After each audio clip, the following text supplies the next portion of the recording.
Okay. Should be working now. Hey Otto! Hi! Hold on.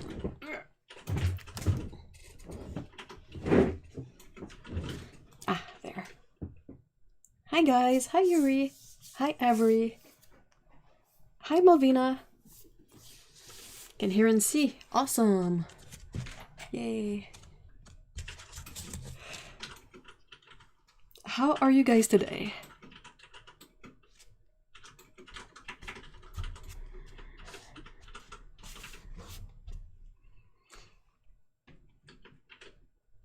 Hey Susan, hi. Hello, happy new year to all. Hope it will be a healthy and happy year. Same to you. Thank you.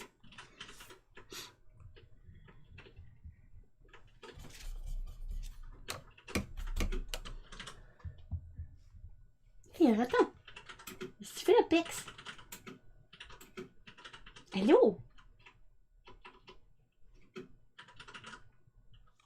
T'avais-tu vu qu'on avait un raton? Oui. Je te l'ai pas dit parce que t'étais en truc, mais... C'est un raton tout le monde. Laisse un petit peu. Hey, Bucks of Paint, hi.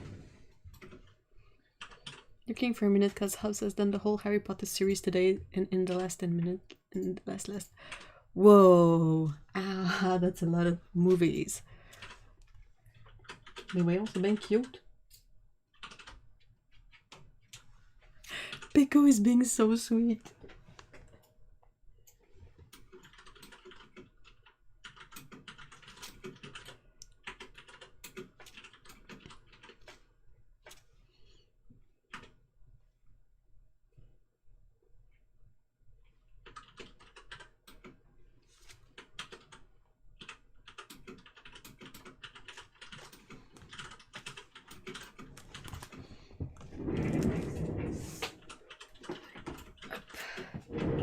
I'll take a photo of her.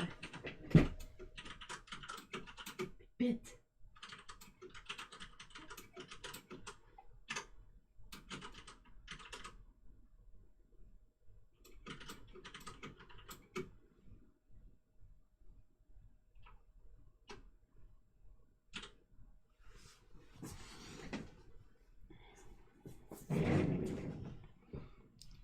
Don't know if you guys can see, she's on the drawing table.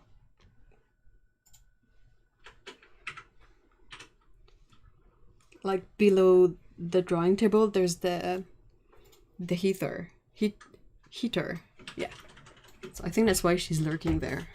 She's warming up her bum.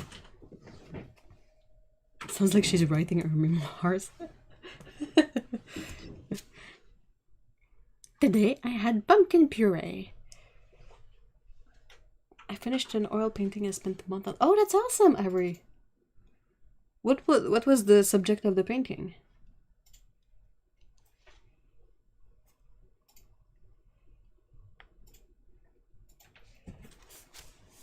Nope. Bye, Pico.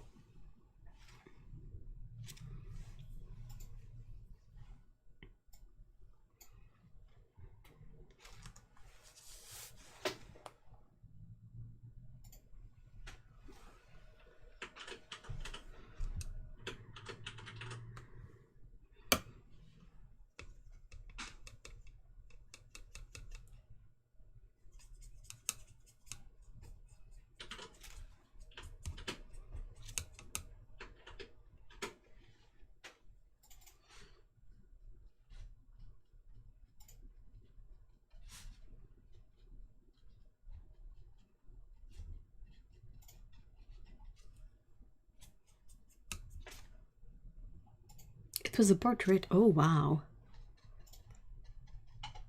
How did you like the process of painting it with oils?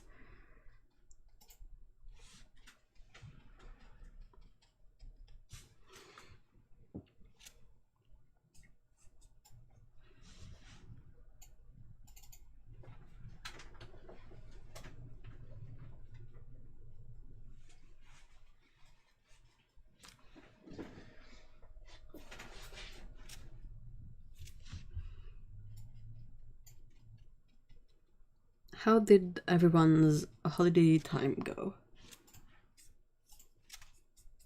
Does that make sense? What did you guys do? I stayed, well, we stayed home mostly.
Had to work Christmas Day, same for hubby. Just 3 days off in the new year. Started a quilt for a friend. Oh, that sounds really busy. Do you guys have like essential jobs, kind of? It reminds me of nurses who would usually get either Christmas or New Year's off, but rarely both, because their work is essential.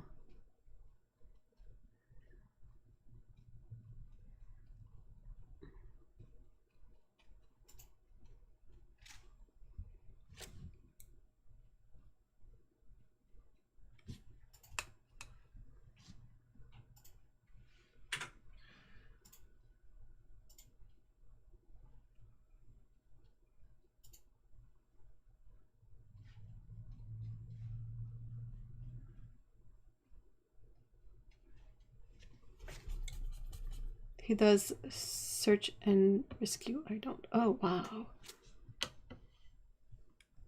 That's epic stuff, though.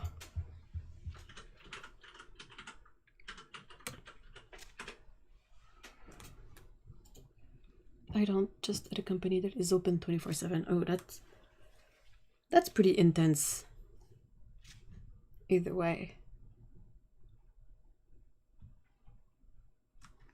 I feel, well, I guess that companies like anything that is financial, you know, like you can always call them if something happens with your credit cards or debit cards. So I guess that's the kind of job that you kind of need someone there 24/7, or IT probably too.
It's kind of a bit like for freelance. You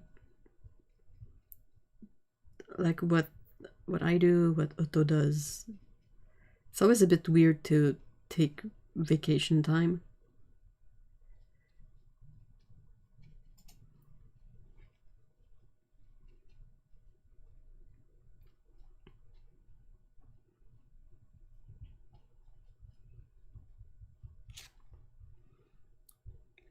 Customer service for Indeed. Work from home all over the world. I do work for the whole English market, which includes Southeast Asia and the Middle East. Wow. Though working from home is pretty awesome. Were you always working from home? Or is that just like since COVID stuff?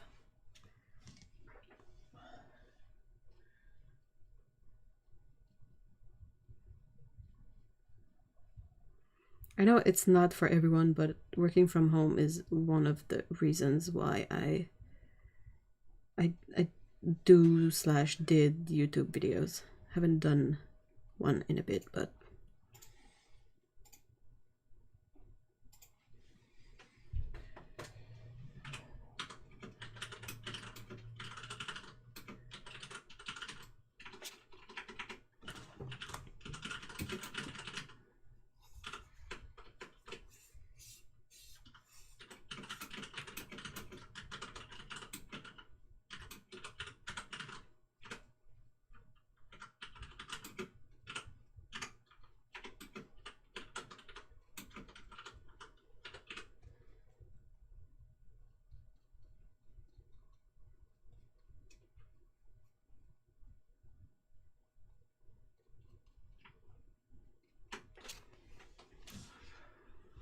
so the thing I'm working on at the moment is for the Patreon rewards of like this batch of rewards.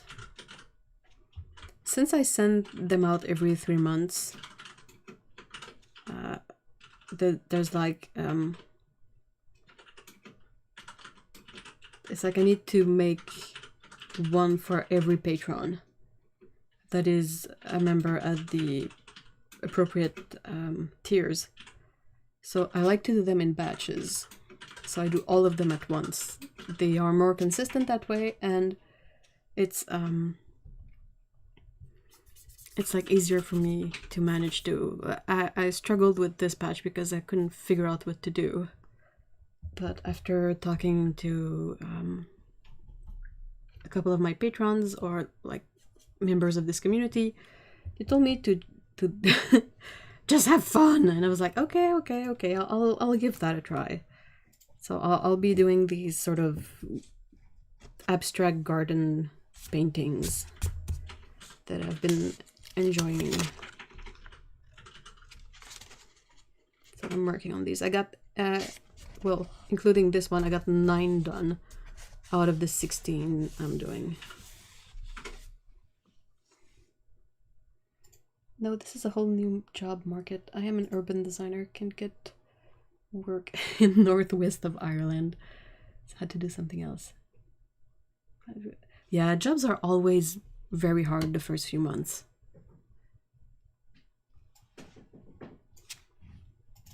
It's the difficult part to have to get through, and once you've gone through that,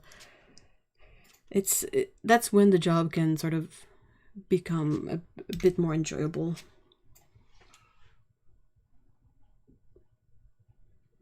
Anyway, it was like that when I had contractual work in animation. Like the first few jobs I got, the first job I got, must have been like the first 4 to 6 months were horrendous. They were so bad. Both like for trying to keep up with the production as someone who had not done that previously, but also the way we were paid originally was kind of bad. They fixed it eventually, but oof. Hey Lise, hi! Who's this tummy troll? Oh no, Bunners! Poor baby! Man, that's a lot of work. Sure, you get a reward for it, but still, I love the colorfulness. Thank you! It's fun to just play with colors a bit.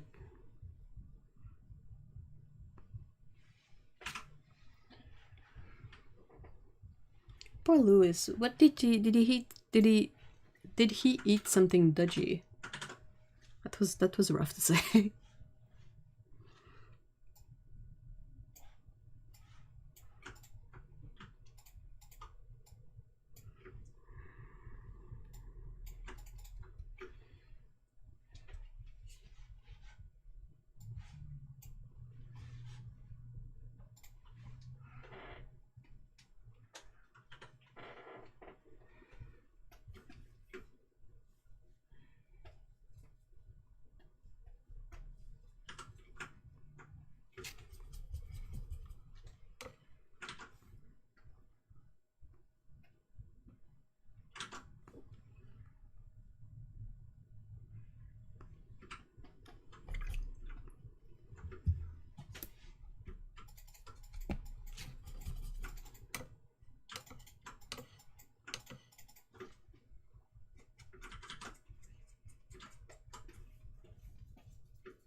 Yeah, it is fun when I'm not working on commissions. I've been experimenting with different things. It's just so much fun to play with. Yeah, and it's the difficulty is in allowing us to do that, I think. Me too, ninja. Oh, jibbers.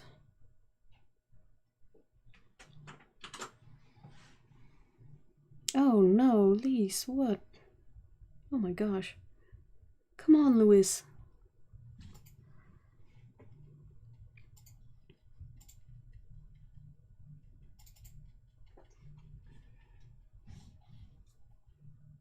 This is very worrying. I'm so sorry, Lise, that you have to go through that.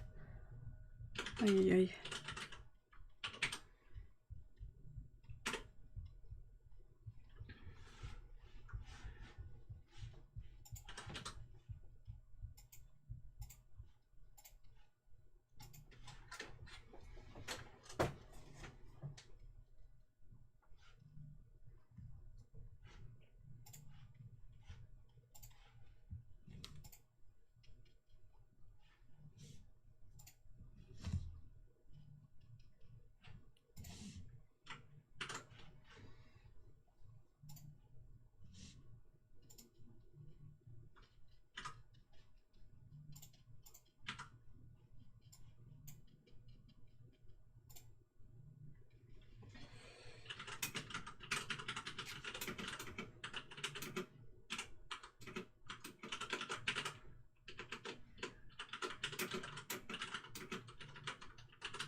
What palette is this? In terms of selection of colors or the thing itself? Hey, Jellybean, hi!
I finished War and Peace yesterday and I have so many mixed feelings about it. Oof.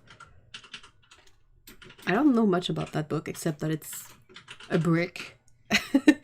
And that, if I remember right, Tolstoy wrote it. I think. Okay, so the plastic palette itself, I think, is one from Holbein, yes. So really nothing special about that. Like, it's just palette. The colors in there are like random colors. Leo Tolstoy. Almost. Like these. Why? Where do all these errors come from? Anyway, these four and these three were paletted so I could swatch them. So that's 4 Shinhan colors, that's 3 Senilia colors. I couldn't quite figure these 4 out, but I think they're a selection of colors that I put in this palette to try them as a sort of limited palette. And this one, originally I had like a small dot of it on there, but ran out, so I added it back in the palette. Then that's Permanent Scarlet. So that's technically the colors in the palette.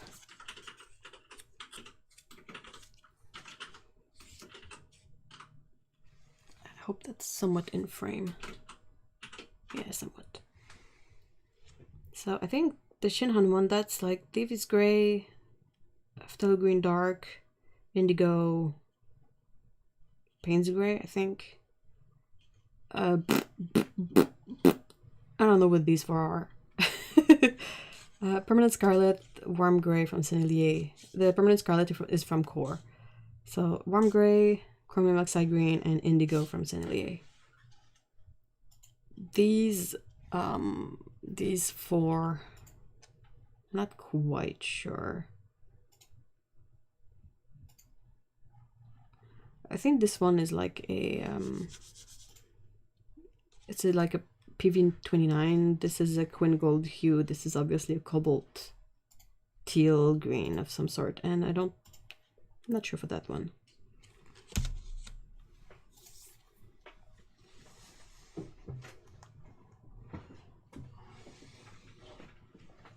I'm cutting out. Am I cutting out for someone else too? Stream is fine. Oh, hey Dominic, hi.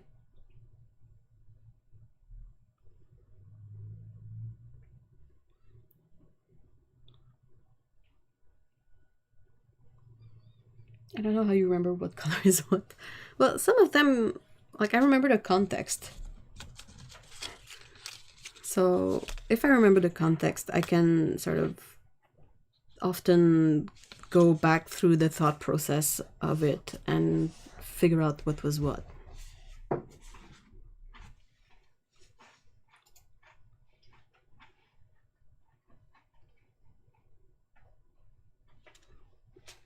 Are we guessing colors are brand too? Well,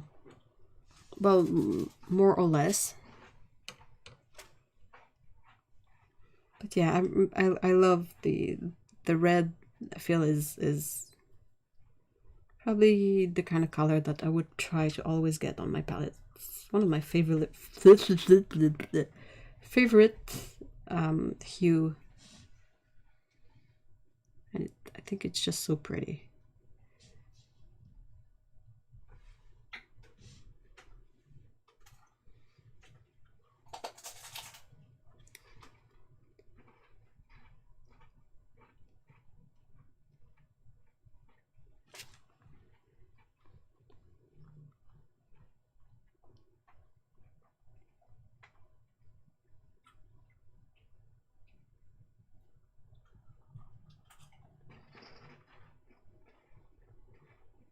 Sounds hot chocolate to everyone. I feel like everyone could do with some good chocolate. Oh, I agree. I agree. That cobalt teal looks very thick. I know M. Graham and Schminke. I don't think my Schminke ever looked soupy. It's kind of soft, and I really can't remember where it's from. I know it's gotta be one of the PB36 variants, but I really don't remember where it's from. I'm pretty sure the Quinn Gold hue is from Core. This one, Perline Violet, I think it might be from Winsor Newton. This looks like something that I peeled off another palette and put in there, so I have no idea what it is, where it's from. And yeah.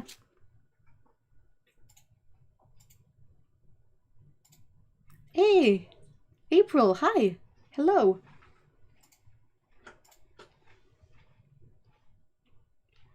Have fun, Yuri. Thank you so much for stopping by.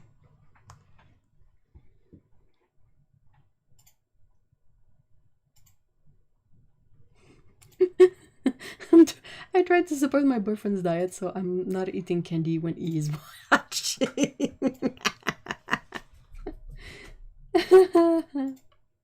Oh, the event for the stream is in the server. That's nice. How does that look? I tried using the feature in the server for events, and it seems to be an interesting feature, I think. What's everyone's favorite chocolate? Ooh, that's a tough question. Well, in terms of just plain chocolate, it has to be dairy-free dark chocolate.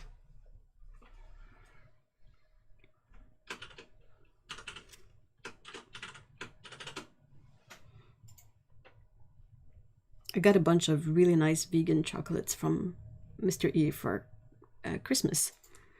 And they are so delicious so far. It's a local chocolatier. I don't know how to say that. Chocolate baker. Anyway, chocolate specialist.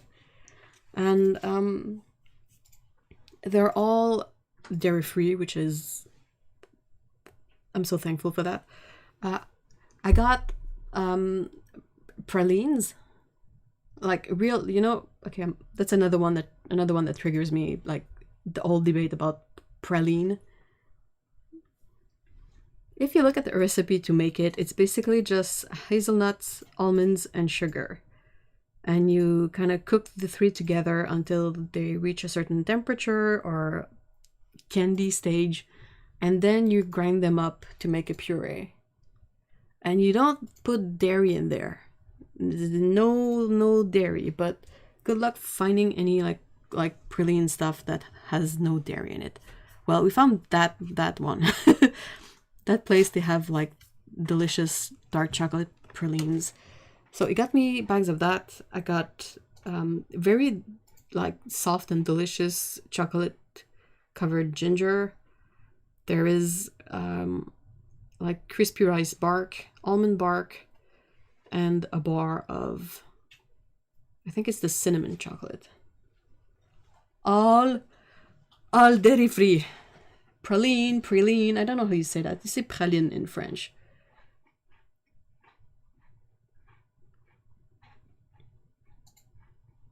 Dark for me, but I really do love that blonde chocolate, especially if almonds are involved. What makes it blonde? I'm basic, I like milk chocolate, but I also like white chocolate, even if most people detest it and say it isn't chocolate. Most chocolate is my favorite. Oh man. Dark, bitter chocolate. How dark are you willing to go, April? I'm eating cacao nibs right now. Not my favorite, but I don't binge it, so that's a plus. There's something you can do with cacao nibs that is also quite interesting, is to steep it like you would tea. It makes for a really interesting hot drink. They caramelize white chocolate so it tastes sort of like butterscotch. Oh, interesting.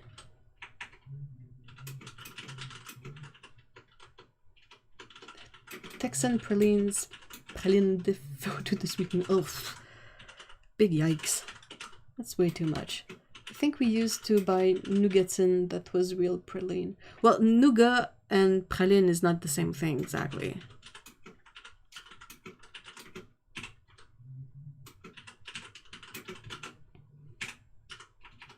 Mine is Meiji black chocolate. Oh yeah, you sent me some. It was delicious. Though I think, unfortunately, it's the kind of dark chocolate that still has a tiny bit of dairy in it. Like, why? Wait, are we talking about ceremonial cacao again? No. You don't make a drink from powdered cacao nibs. You can like break it into chunks, and you steep that like in a filter as you would tea, and it's a really interesting drink. It has it's super soft, and it has that cacao taste, but it's not as bitter as biting into a nib straight up. I don't remember having any issues with the Meiji one, so I guess that would be good. The darkest I've tried is 70% cacao. That's a good percentage. I've tried 99%, and that's just like really hardcore. I'd like to try ruby chocolate. Oh, that's a special type of bean, right? How about cheese though? Do you love cheese? I love cheese. No, I used to love. Well, I probably still love cheese, but I just don't eat it. What percentage would be milk chocolate? Well, any percentage. The main concept is that you put milk in it. Like, you can go fairly low in percentage and still have a dairy-free chocolate. I think it's the ratio of like sugar, cacao butter, and cacao powder. Milk is not necessarily a mandatory ingredient. No butter, no cream. I know you can't eat it. White chocolate is an anathema. Very dark. I think about 95%. Oh my god. Yeah, that's dark. Yeah, the michi was good. I loved it.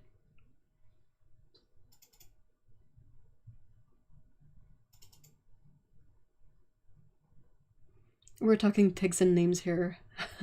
It was crispy shards, but the nuts were obliterated in nut chunks. I made praline sort of by mistake once. Never been able to reproduce the same mistake, but the taste was basically just from the roasting of the sugar, the almonds, and the hazelnuts. Hey, Babou! Hello! Hello! Qu'est-ce que tu fais? Tu veux venir voir? Tu veux venir voir les amis? Non? Tu t'en vas? Vite, Scott! Vite, Minette! Vite, les filles! Vite, les bébés! Allez, viens avec moi! Hop, hop, hop! There. Oof, oof, oof.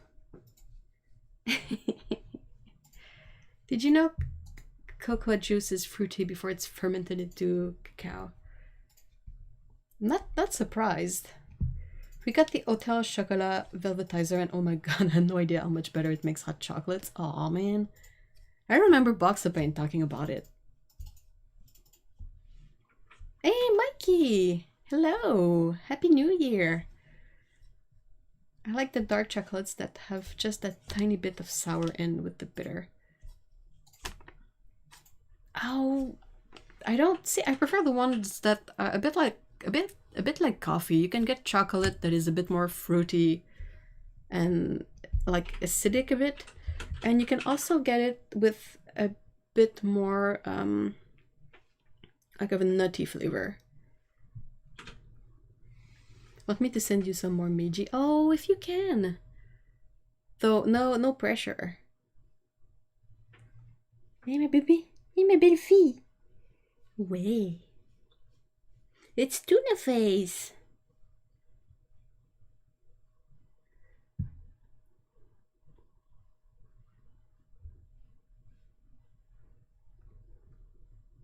Have we all talked about what we got for our holidays? No, we haven't, but you can talk about what you got. Are you okay, Otto?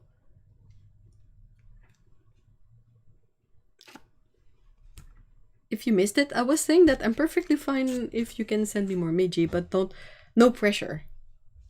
It's really good. It's like a soft chocolate, not in texture, but in taste. It's very soothing, I find. Pourquoi tu bats de la queue comme ça? Hein?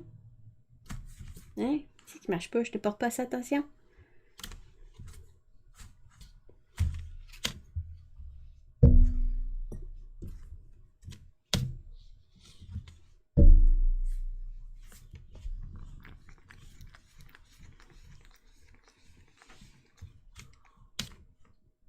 How did you manage to lose the base for it, Boxapane? That sounds nightmarish. Qu'est-ce que tu fais, fille?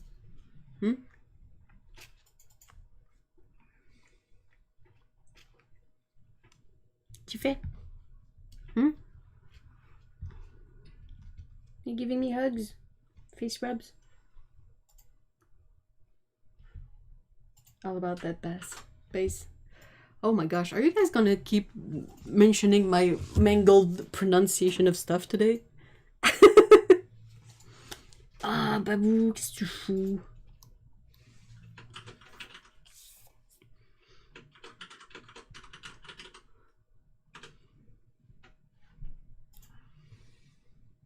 got some oh hoo hoo markers and Derwent colored pencil for Christmas. That's cool. Have you played with them a bit?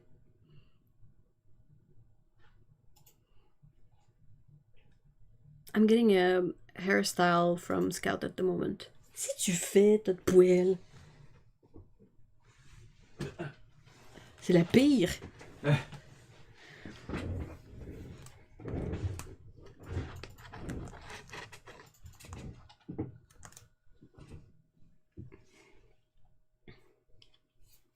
We know it's here somewhere because it's a very specific shape and we didn't toss it.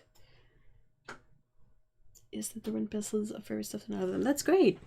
That's really cool.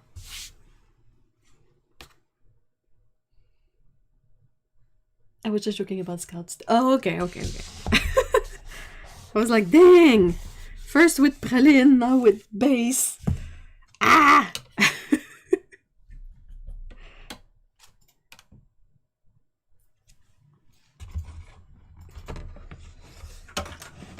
Okay.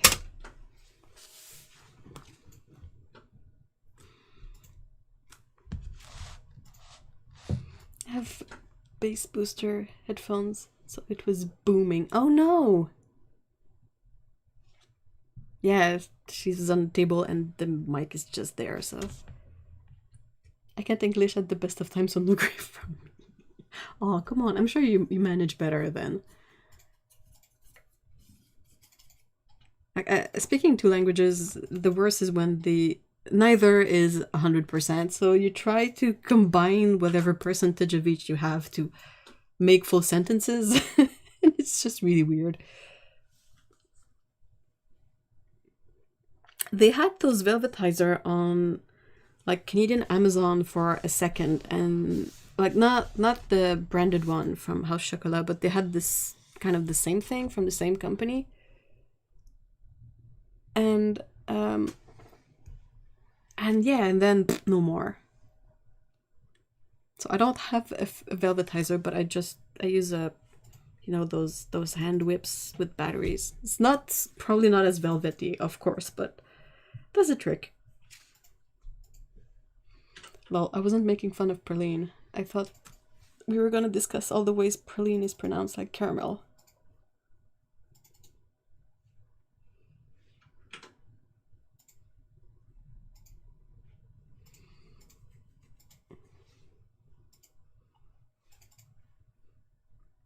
My brain works faster than my mouth, and my mouth can go 90 to nothing.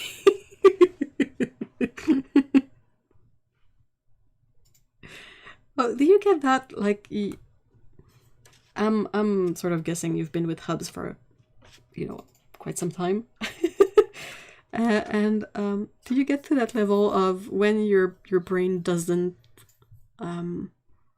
collaborate, the other person can sort of figure out what you were meaning to say anyway? Because that's handy. That's a good skill to develop.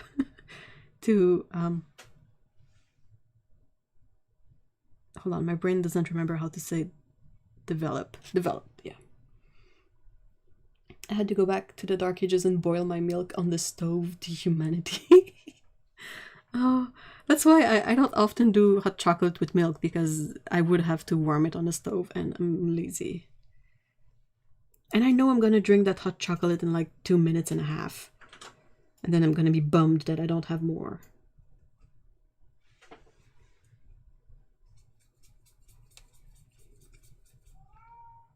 Meow.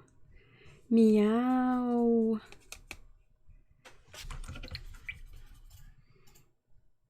Yes, all the time. Usually me going that thingy thing and him understanding more than I do. That's a really good way to put it. My besties are freaking amazing at following along and steering me back on track. Oh my gosh, that's great. You know you got something special going on when that happens. Or another thing that happens regularly is that one of us will use absolutely the wrong word and the other person will sort of understand the right word anyway. I made some microwave popcorn and it's cinnamon bun latte. Oh, that sounds amazing, Everett. Dang. Popcorn.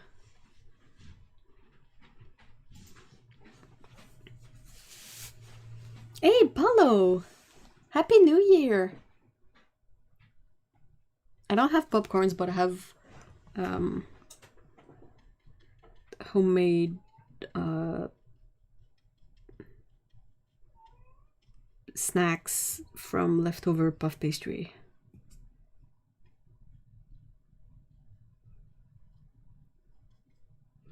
Pourquoi tu chiales, Scott? Pourquoi elle chiale? Je sais pas où aller. Je sais pas, ça veut. Elle veut des amis? Je suis abordée? Moulinée?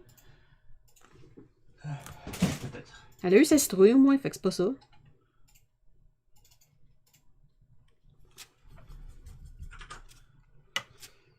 To be honest, I have trouble carrying conversations with some people because I talk slowly, softly, and they end up interrupting me and I don't get to finish what I say. Oof, oh, that's rough. So that's the thing I cooked with the...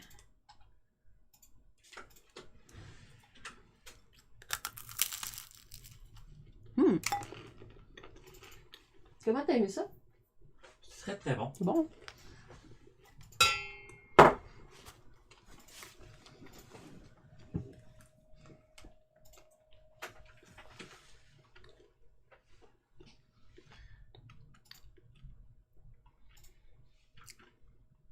Yeah, we call them palmiers here. Some people call them elephant here. Elephant ears pastry or something.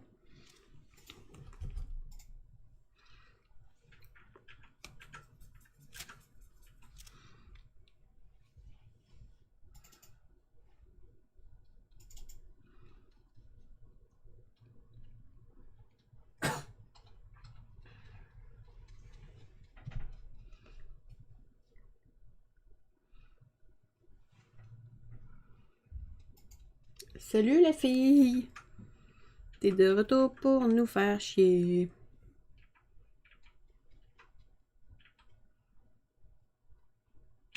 Elle est pire.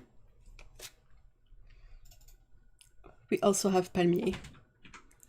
I forget what we call them in Mexican bakeries. Not my fav, they're super messy. They really are. These are not like as dry as the ones you can buy, so they're not too messy. Hey, Ari! Hello! Are we meant to call you Erin?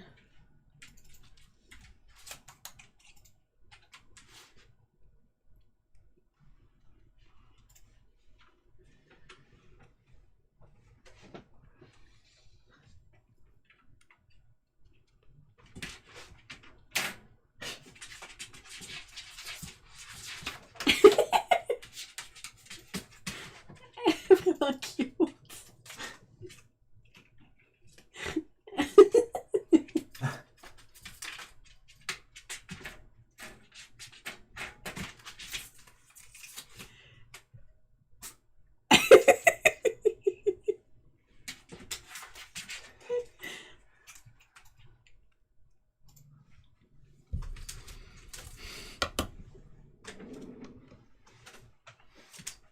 C'était vraiment tout mignon.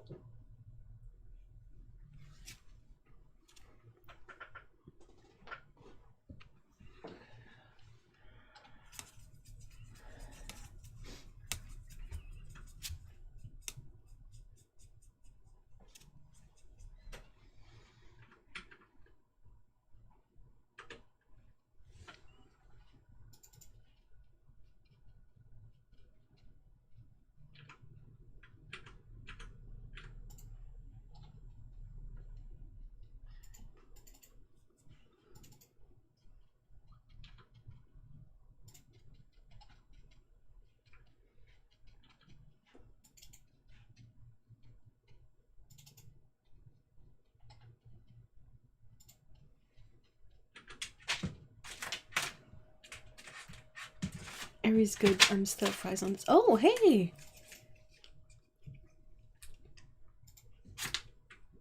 just a watercolor class on Domestica, and one of the first exercises is doing flat washes, wet in wet, and salt tests. And I didn't realize how much the paper affects the success of salt tests. Because on cheap cellulose paper, the salt tests almost never worked for me. Really? Huh.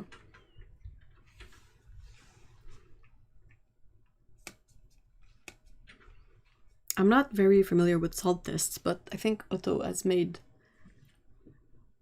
a very significant amount of them, so... Though Otto makes them on cellulose paper, I think.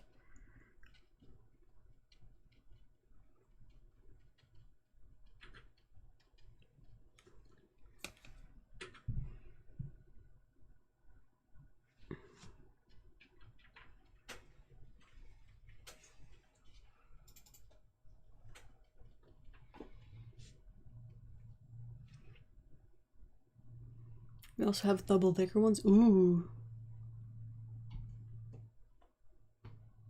With crème pâtissière in between. Ay, ay, ay. That's a lot of stuff. Crème pâtissière. Is that the same as custard?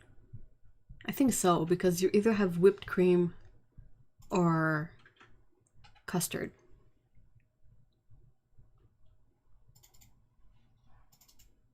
Of myself, very significant amount is quite appropriate.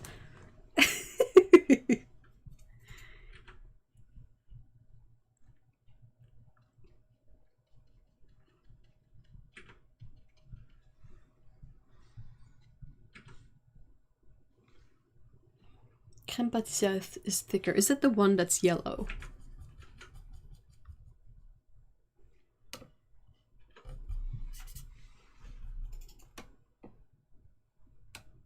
It's a cream filling. It's mixing cream pâtissière with whipped cream, I think. Yeah, that also exists. That's another thing. I'm kind of burnt with cooking. Yeah, no ish. You cooked so much during the holidays, Paolo.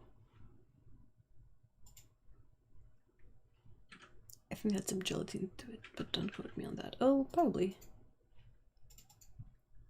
Lewis update, he just ate a couple of treats. Oh, that's good. It is not conclusively good, but I choose to take it as that anyway. Well, that's food.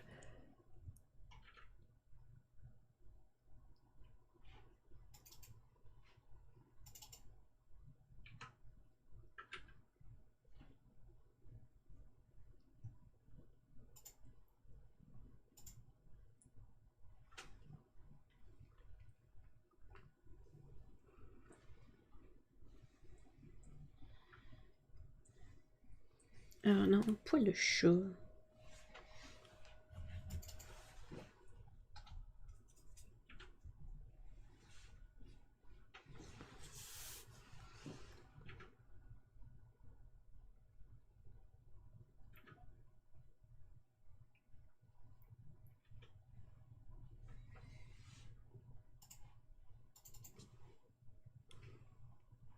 Hey Melissa, hi!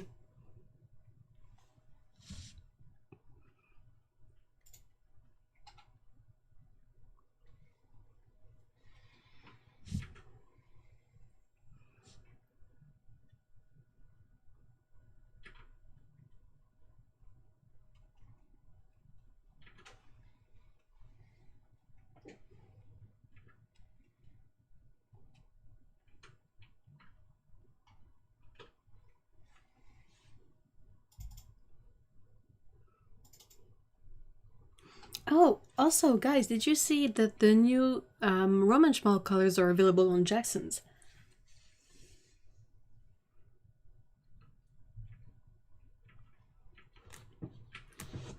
It's a bit messy how their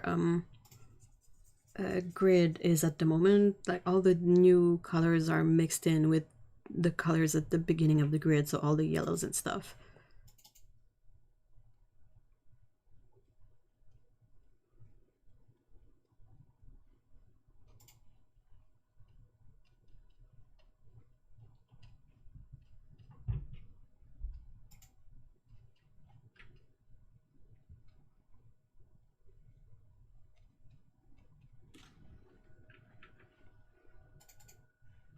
I don't think I'm getting any more supplies this year.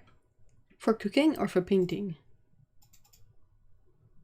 It's getting ridiculous. Oh no. Yes, trying to limit my spending now though, because I feel like I've been spending too much.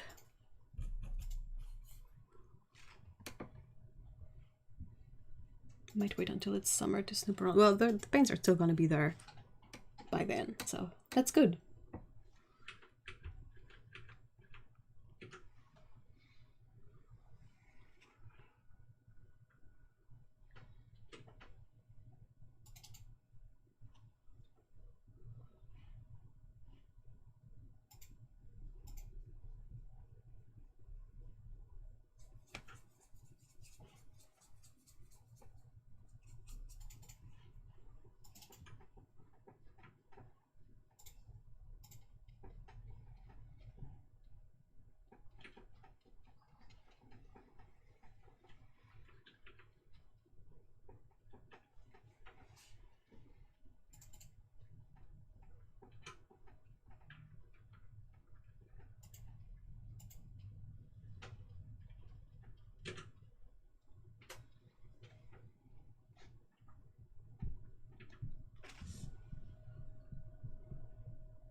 You have to eat daily. Yeah, but you might decide to buy ramen packs and be like, F cooking, I'm not, let's all eat sandwiches for the whole year. Go.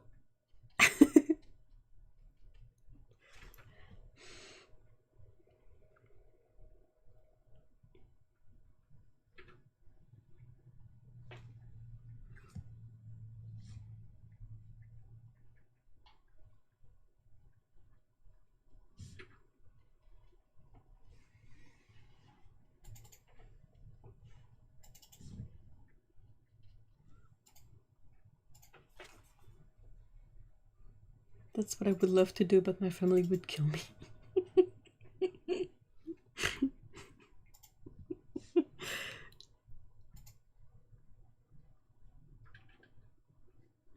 They would put you in the sandwiches.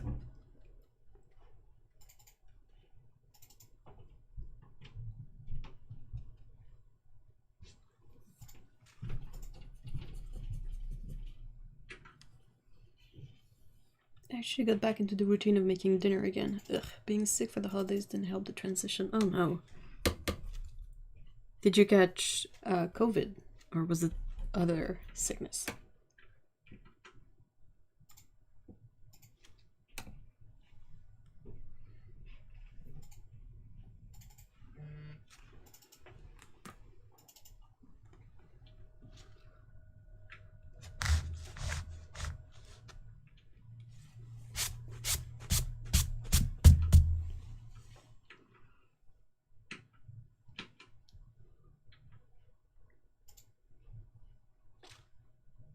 I went to the Asian supermarket today and spent... Oh no, what did you get? Well, money spent on food is, you know, it's good. It's stuff you'll eat.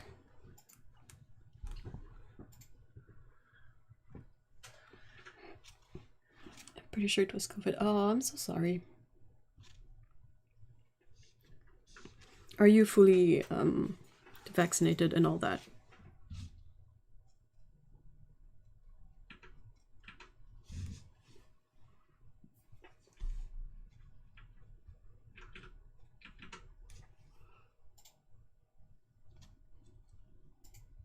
Avery sent me a really interesting video the other day.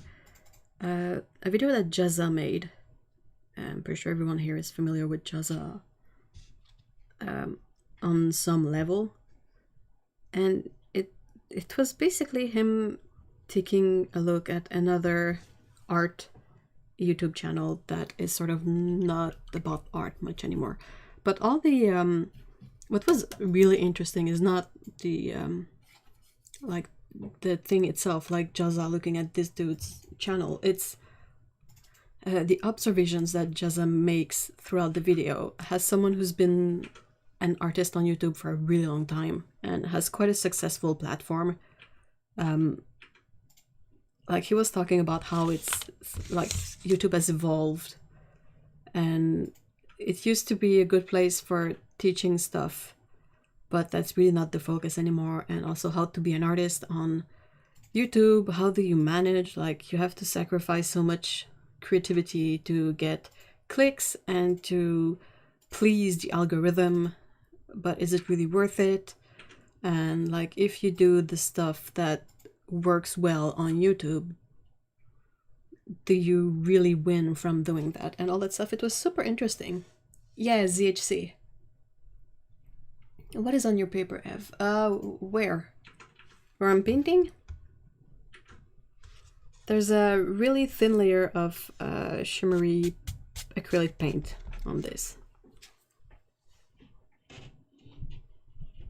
I also went into town today and only spent money on takeout. I was in a spending mood, but there wasn't anything that took my fancy. Well, food is great. We got a ton of gyoza, big lotus roots, daikon sauces, prawn dumplings, that sort of things. Oh, that's good though.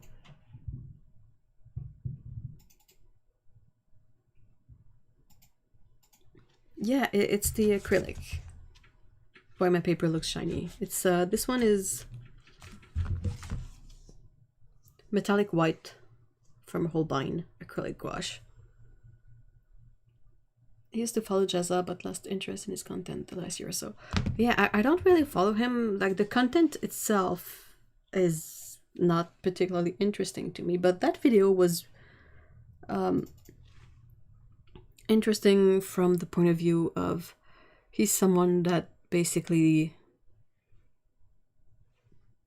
like is one of the most successful artists on YouTube. And even then, like, most of his content is a lot of it is clickbait, and he says it himself, he lies in the titles to bring people to watch his videos. Like, not lies like say something that is just not there, but exaggerate a bit or a lot. And it was really interesting to hear about that, because it's it kind of helps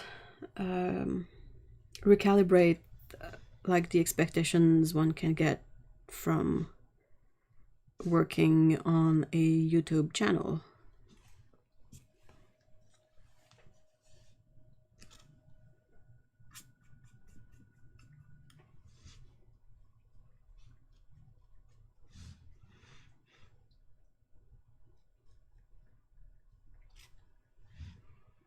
I did find that video very interesting, but also have a hard time sympathizing with him when he's made so much money of his channel.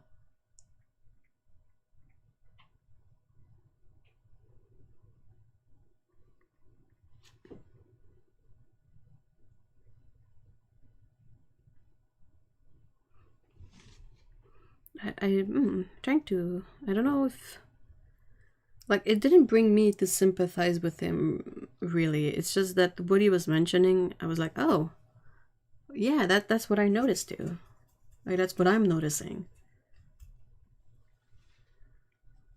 Like, unless you already have a big fan base, like someone like, I don't know, I don't even know anymore. But like, if people really follow you for your art, you might have some level of success if you post like a paint with me video, but most of the time the paint with me stuff is the videos that do the worst.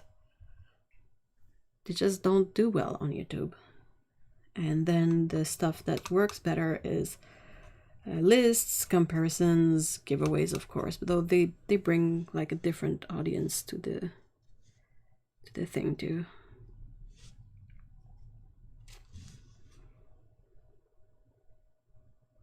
Yeah, I know a streamer YouTuber who mentions that titles needs to include certain things for view, like money and numbers. If you include a 1 million number, people will click on the vid. Why? Trying to appease the algorithm is super draining though, because you don't actually know what the algorithm wants. And yeah, and what if it's like not stuff you do anyway?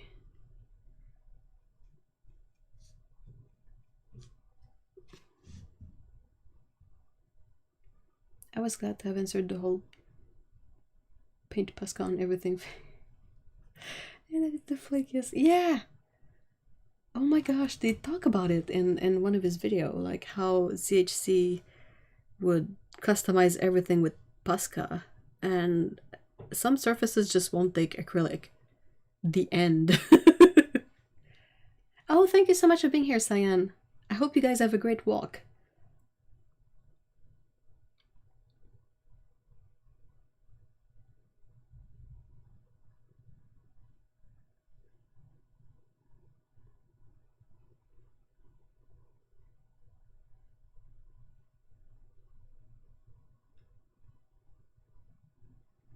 Yeah, like Jenna Marbles was famous and then she attempted art. I mean, it was a serious artwork, but there's a big trend of doing Bob Ross works. Yeah, it's much easier to retain your audience if you already have a big audience. Like,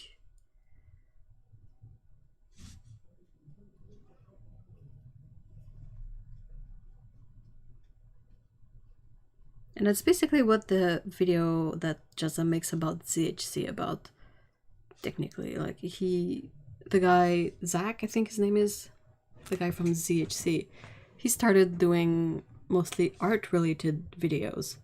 Like he would draw in a very American comic book style,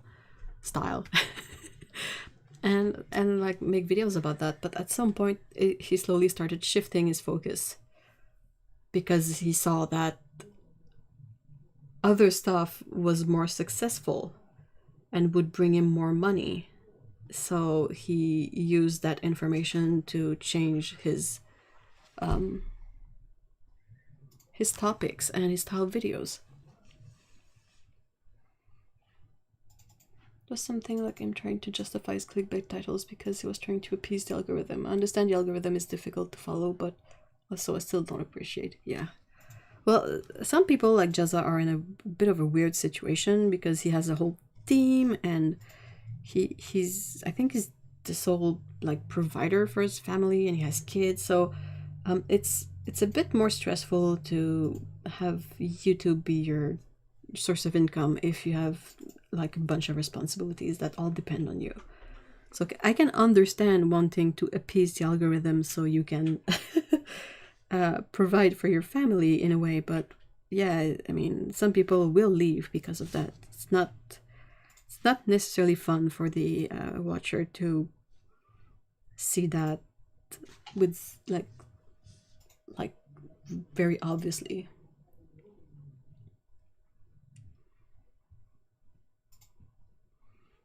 Good for a lot of people. It's his money, but still extremely excessive for views. Yeah. What's her name? Super Ray Dazzle something. I don't know what's her name, but she would do those videos. Like she would compare a big pen that cost like 59 cents with a Chanel pen that cost some absurd amount, and she would do art with both. And like the appeal is not the artwork, the appeal is actually like comparing the pens. Like she could draw stick figures with both or do a masterpiece and it wouldn't really matter. Louis is drinking. Yay! Good job, bunny. Come on.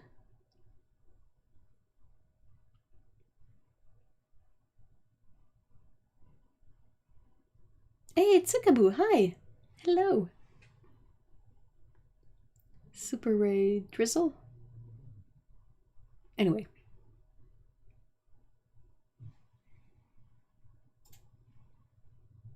Come on, Louis, boop.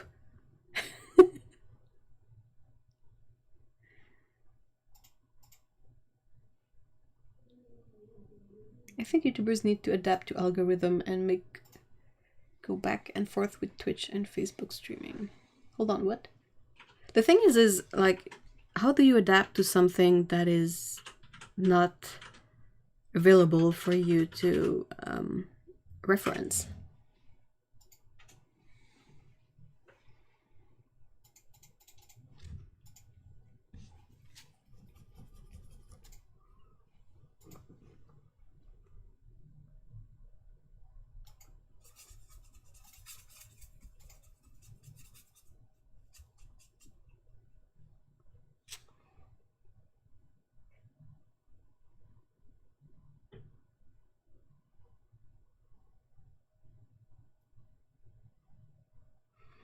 Yeah, I feel like Jazza is a special case. I don't watch him, but I think he seems like a perfectly nice person who gets carried away sometimes and then burns out because he can't be authentic.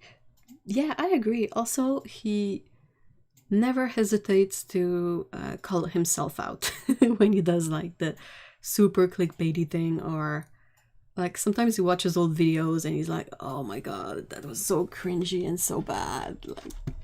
Like he has an awareness of himself that you don't see in all of them.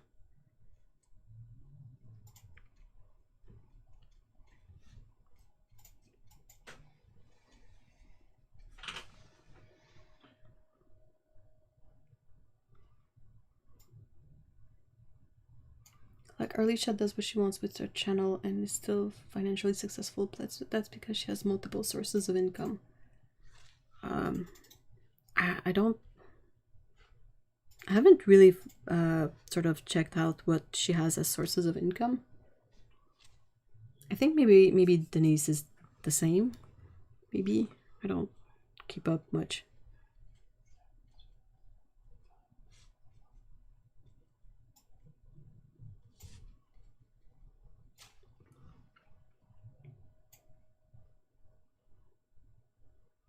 I don't know how to go about a channel switch, but I know streamers are signing contracts for a year for certain platforms, and they're just flowing to and fro from platform to platform lately.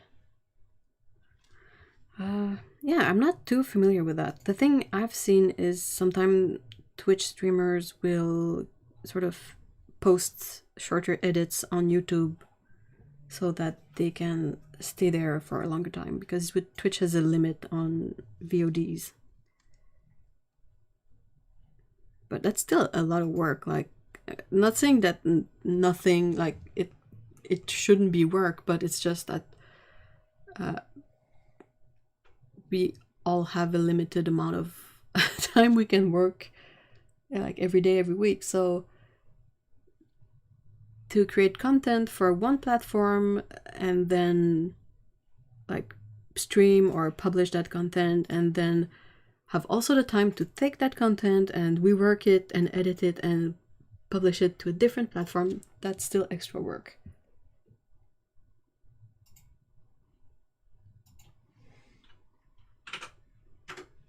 Yeah, people stop being artists and become digital content creators. Well, I don't feel like they have much of a choice if that becomes their source of income. They're kind of prisoners of this system. And if they decide to do something different, well, they will have to start from scratch again, which is not necessarily easy.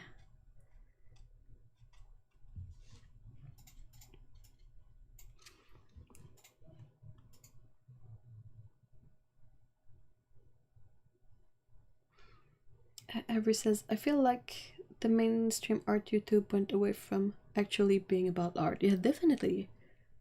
Can you guys name someone who like does art really and has like a 1 million people following?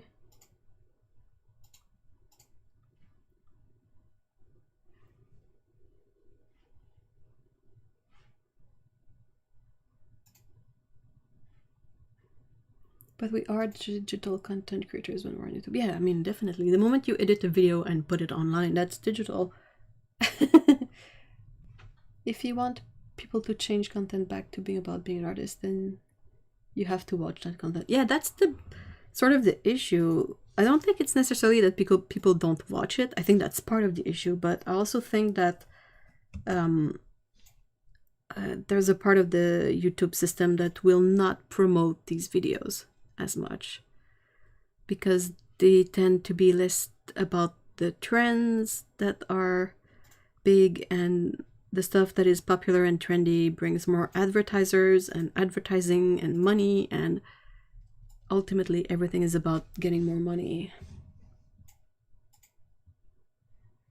I would guess that Denise and Arlisha have very loyal patrons, and Arlisha does seem to sell quite a few prints, but I also feel like they try to live quite low maintenance life. Yeah.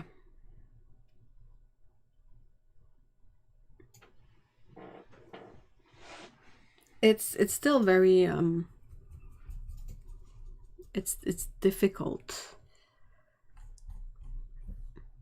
Like, we live in a general society that is all about money and capitalism.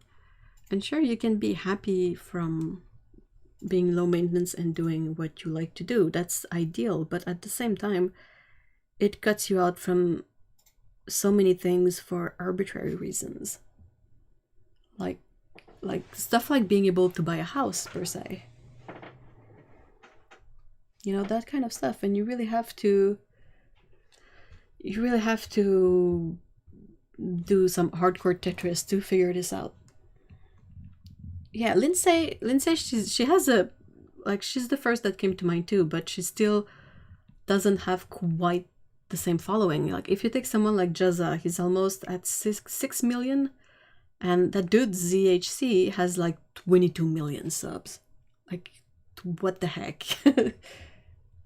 Like, those are numbers that make absolutely no sense in, like, actual art YouTube. I think there's less and less of the art content I like because it doesn't get views other than mine. Yeah, that's a bit of the issue. Alpai Efe. Yeah, his work is amazing, but it's still not there. You know what I mean? Like, people like ZHC, like 22 millions. Yeah, for sure he lives from that, of course. Of course he can buy ugly Gucci shirts for that. Leoba Bruckner doesn't have 1 million followers, but she makes a living from her artwork and commissions. That's good. That's really nice. But I don't think... I would be curious to know, I think. That's what I meant to say. I would be curious to know how much of her audience from YouTube translates into customers.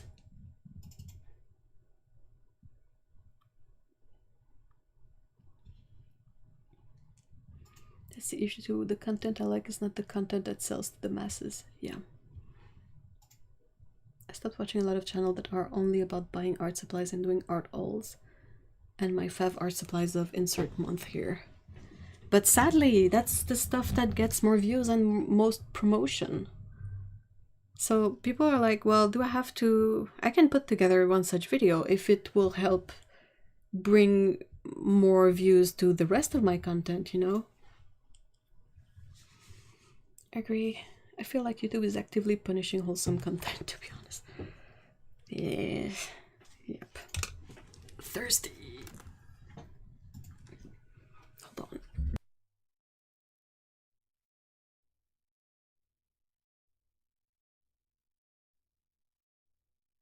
Okay, I'm back.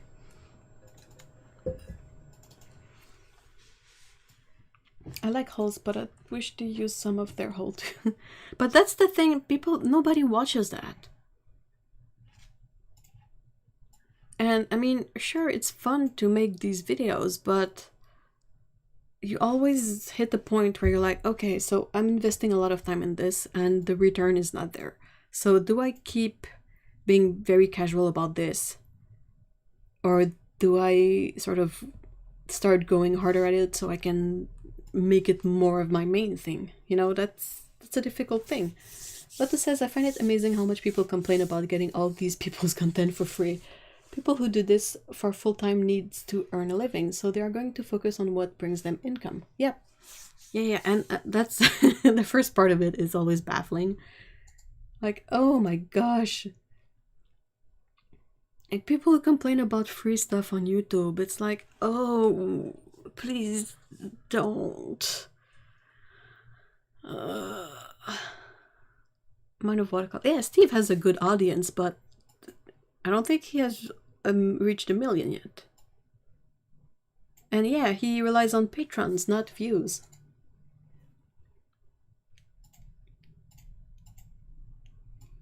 I think it also matters to have a big social media following. Having only videos will do so much. But you're sort of stuck having to build your following elsewhere. Because your art content will not bring people. I wonder, like, I would be surprised if Jazza's other online platforms are as big as his YouTube channel. But it's that way because the things he posts on YouTube is what YouTube wants to promote.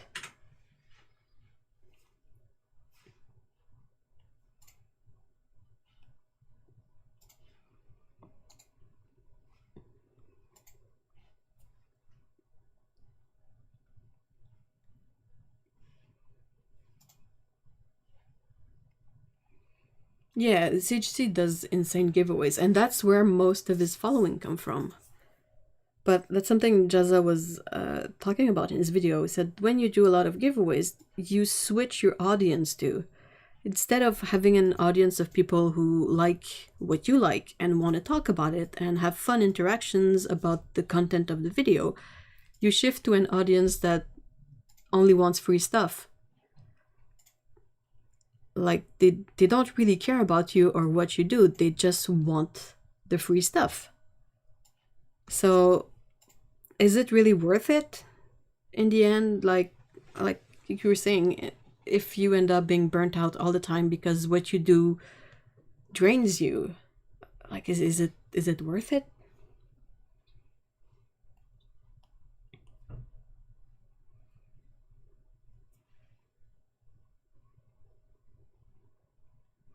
I think the ones who are failing are the ones who are bad at hiding what they do, because people are going to complain if it's obvious they're being lied to. What do you mean? It's the crazy insane stunts, challenges, and giveaway that gets those massive views. Yeah. Yep. I don't think art content matters. Like, the art can be arguably good or bad. Kind of like how NFTs are simple looking, but people pay billions for them. Oh, that's another nightmare and a half. Honestly, it's not necessarily an issue for me, but I'm not willing to invest my time into that kind of content. Melissa says it's no longer about the art, it's about the views. But that's the thing, is how do you manage as a creator, as an artist? Like, you enjoy sharing your videos online and you like doing that stuff, but if you do it just as a sort of a casual part-time thing, like, it takes a lot of time and energy, and you don't necessarily get a lot of returns. So you ask yourself, well, do I go into it full-time? And you say, oh, I might try that. So you go into it full-time and you notice that it didn't change anything. So you're stuck now. You kind of want to have an income because we need to pay for food and stuff. So you're like, okay, what can I do that would work better? And you eventually shift away from being just an artist to trying to earn a living. I'm not saying it's completely flawed and BS, but it's unfortunately like that, because art, in general, art is not very valued, guys. When you think about it. Like, all the systems, all that is put in place to help support artists is often the stuff that is cut off first, or that is unbudgeted first, and bleh.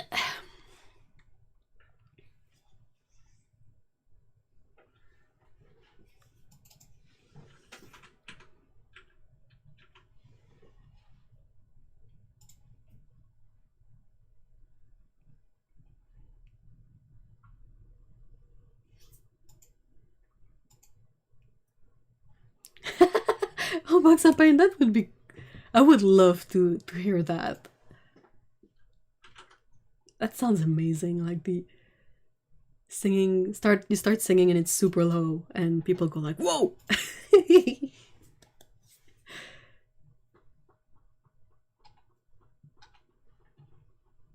Oh, you meant lying about a clickbait video.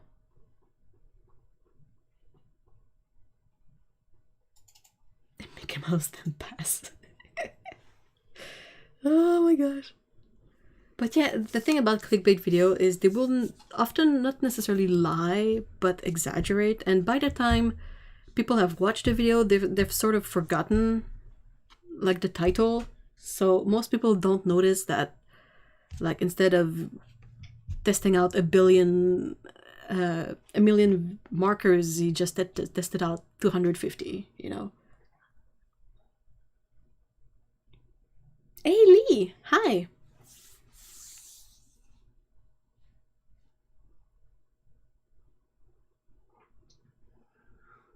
Oh no, Otto. Oh, mine is buffering too. What the f... Qu'est-ce que tu fais?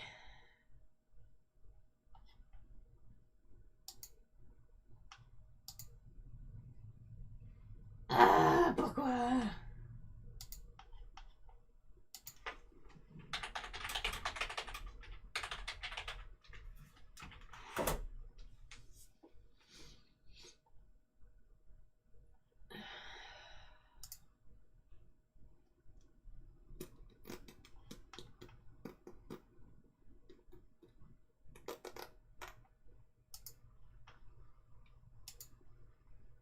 Okay.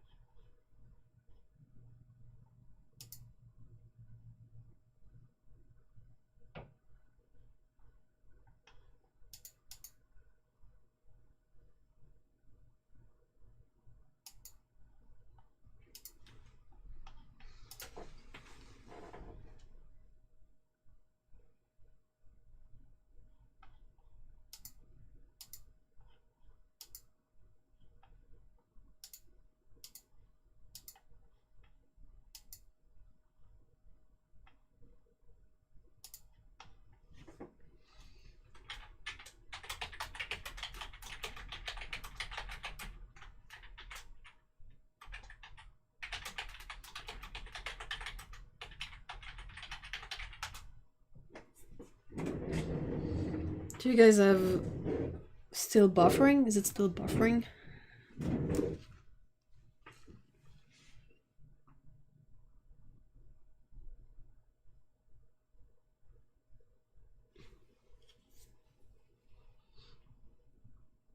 Hey Lana, hi Lee, hi guys.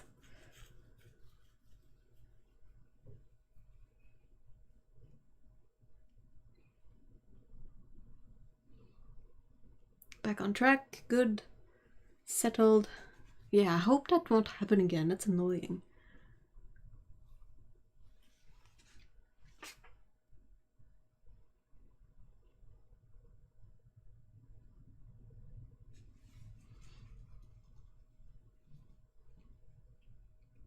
Ah, Bear!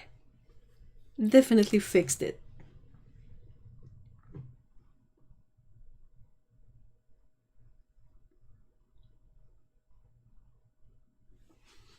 What's it say now? Come on, YouTube. Oh, it should work now.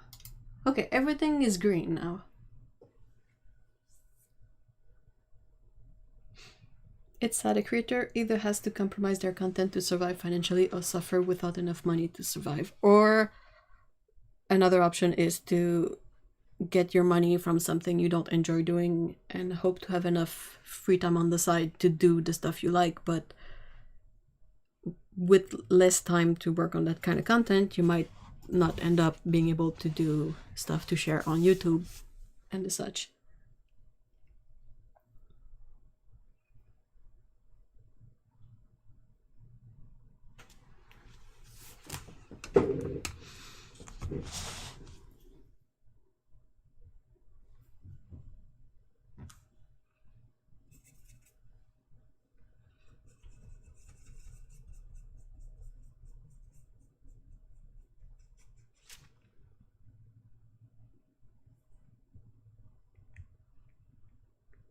Good. Seems to be good now. Yay. Hi, Rowdy. Hey, Lindsay. Hi. How have you been over? Oh, I've been good. Just tried to sort of work on.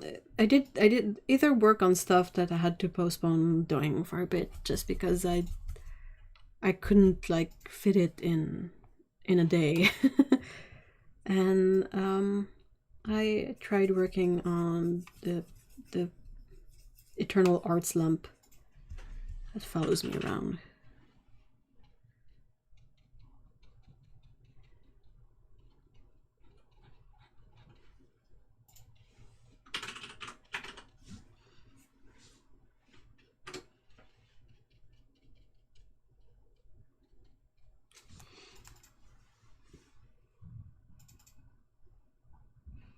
One of my studio mates really inspired me recently by just womaning up and applying for big grants and getting them, including stuff like the cost of... Really?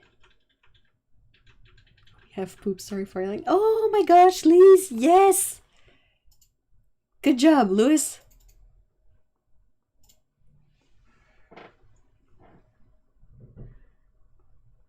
Oh yeah.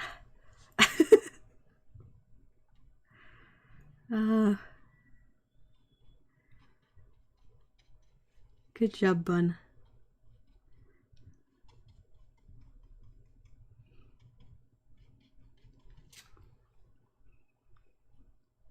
Yeah, that seems like really big stuff, Lee, to apply for big grants and getting them. Part of me is surprised that these are still offered in a way. Or maybe Ontario has a better setup for artists. I would have to check what my province has to offer.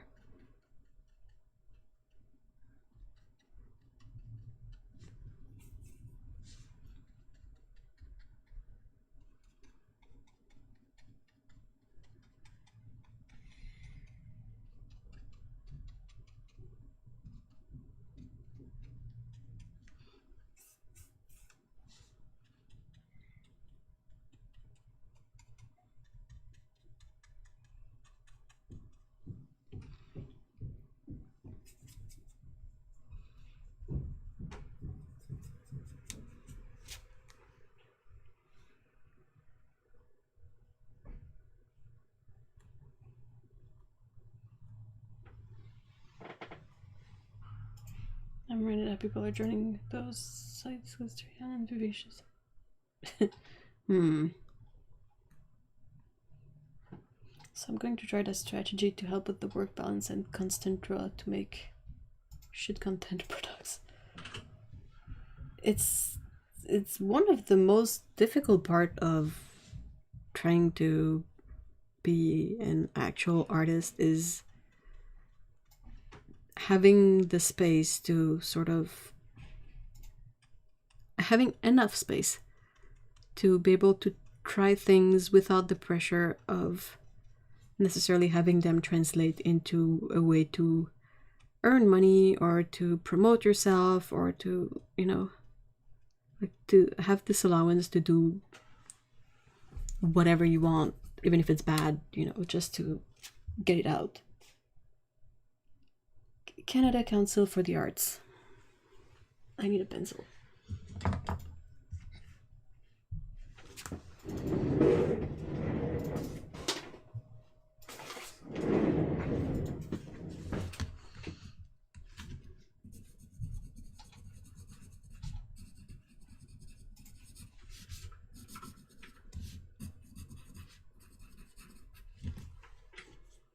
Seems so much better.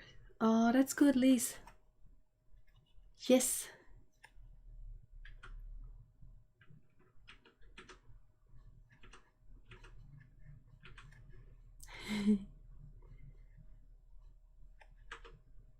But there's a whole profile approval hoop. Talk to me, I did that part really. I will do.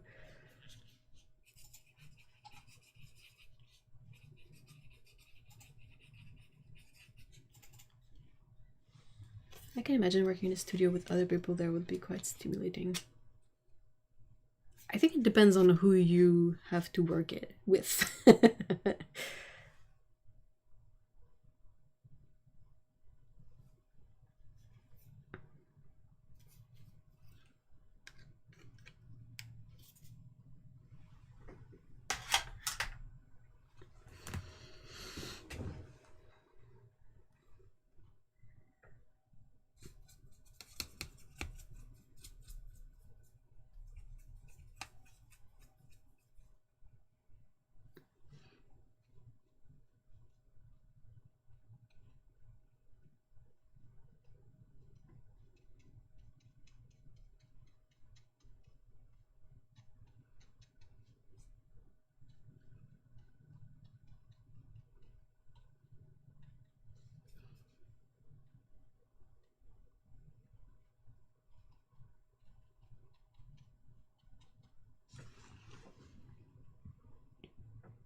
Boxaban says, I've done a couple of virtual studio sessions with some friends and it was so nice. We'd all be quiet and in the zone and someone would be like, what about this thing, color, etc. And it was a joy.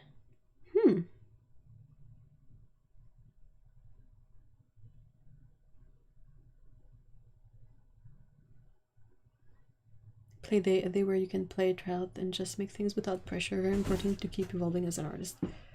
I agree. The only thing that sort of I have an issue with is that sometimes it's not the kind of stuff that follows a schedule per se. So even if you schedule a day for play here every day, like every week you have a day for playing, it might not exactly pan out, but then you run into a whole week where you feel this need to just disconnect and try something different. Like, you definitely need to keep in mind that you need this time for experimenting and just doing whatever. But to me, it's to have it in a really sort of established schedule that I find difficult.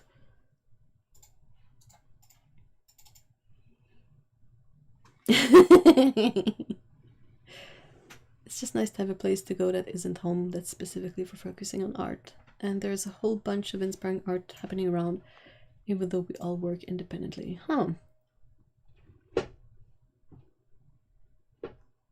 think we all need more controlled chaos or some kind of structure like we had in school.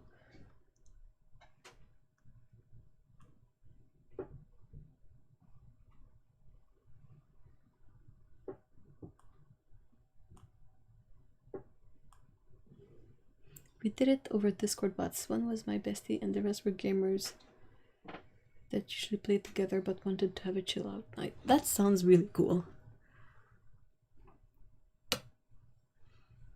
And yeah, and like if someone wants to do something a bit different but that is also chill and fits it, like it doesn't have to be art per se. Sorry.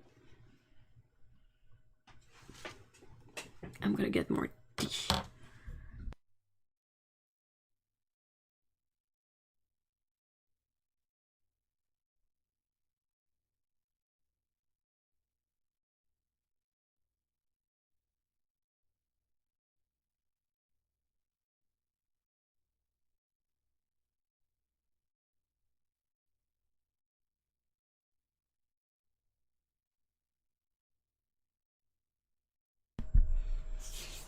Ugh.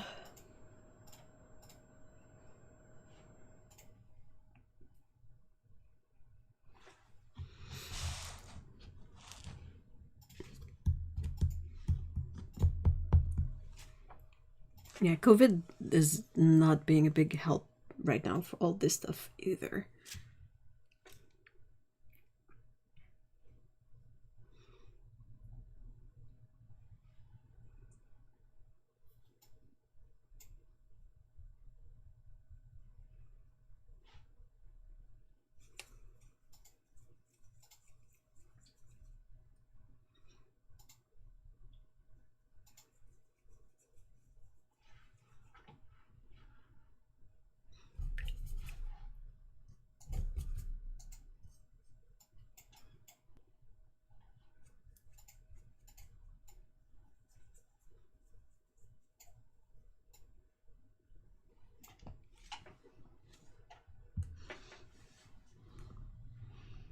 I know recently I saw a stream from Pictionary. Everyone, even the non-artists, enjoyed it after they finished. That sounds fun.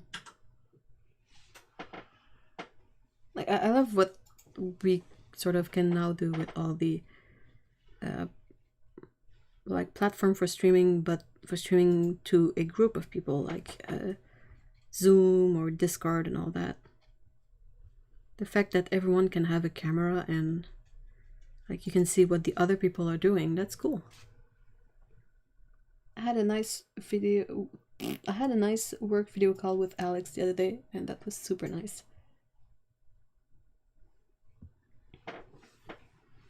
They're a group of bonded asocials. And the ones who wanted to share but not talk to text-to-speech. Or talked and no video, depending on nerves. That's good! I like that. I like that there's room for like accommodate everyone. We use Discord for D&D. Like, no one has a camera, but we can all, like, talk, so it's super handy.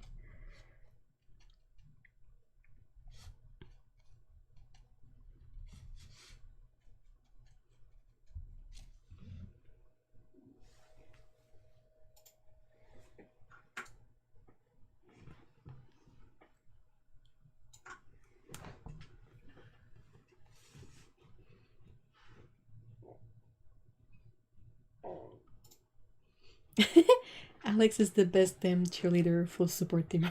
She is.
She's like the mama bear we all need. Aw.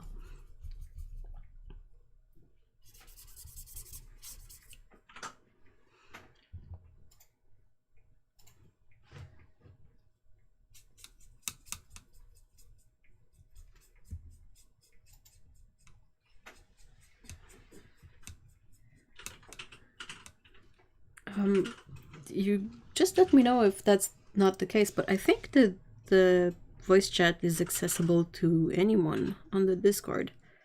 And if you want, I can make sort of a room, like a channel in the voice chat section to be like a general voice chat if you guys want to just log in and talk to other people.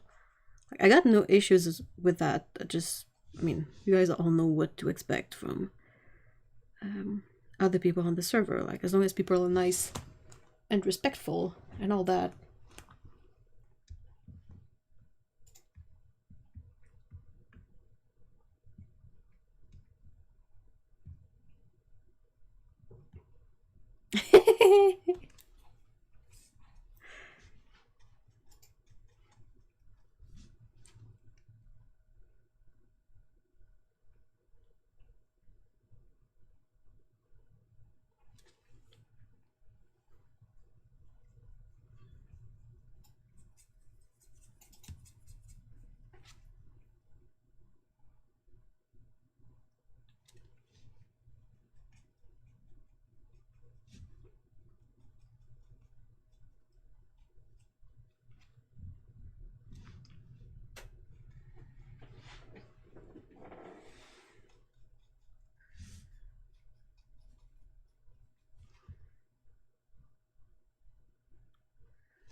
I'm bad about reaching out, but if you reach out to me, I can't shut up, so it's a 50-50 gamble.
Oh, thank you so much, Melissa.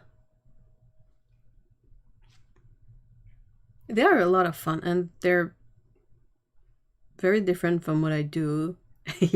Usually, like, this is not like a drawing per se. So it's been really fun to just work from these colors and just mix colors I like and I want to use, and I just plop them on where I think they should go. They look really cool without the tape on, like when they're all dry and I can peel off the tapes. Kind of looks really neat.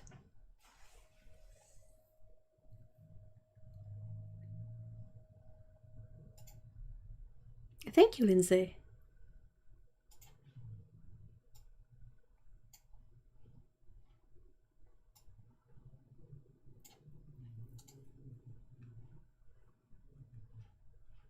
At least, did you treat the paper with something before painting? Yeah, it's a very thin layer of metallic acrylics.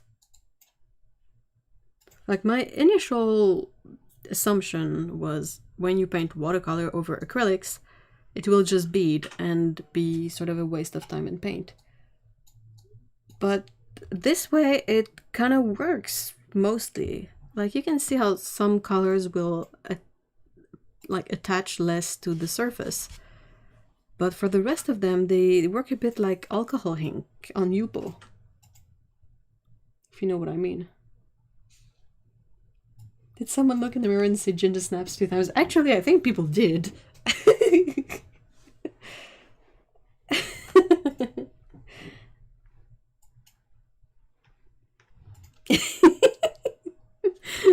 Ginger's gonna pop in and be like, what's going on?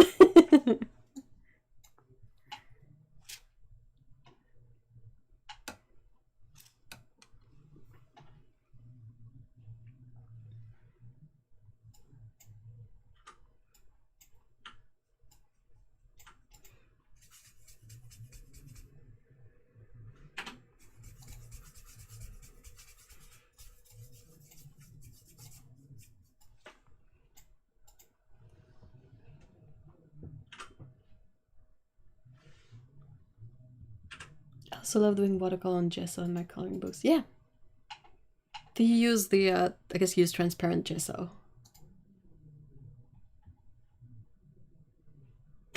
Oh, you guys are all jerks.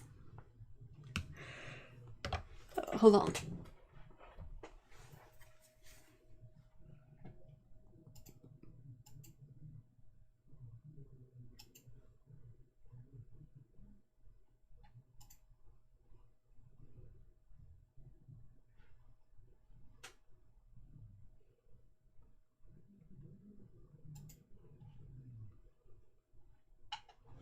Hold on, be right back, guys. I need to troubleshoot something.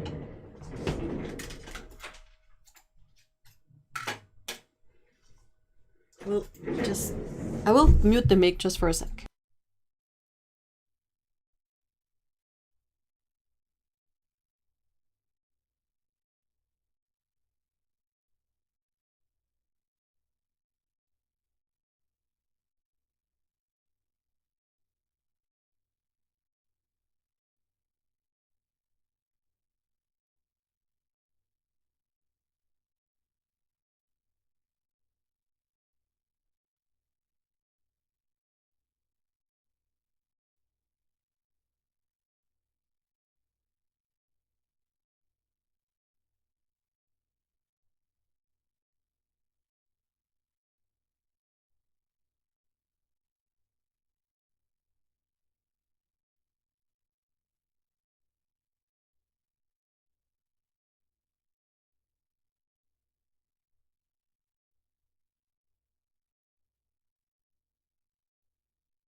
And we're back.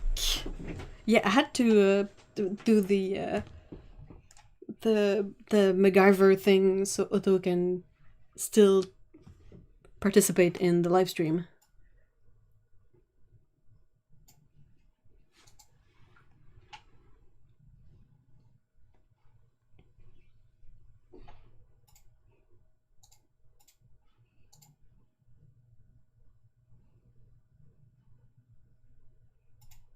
Backwoods Celebrity Spotlight.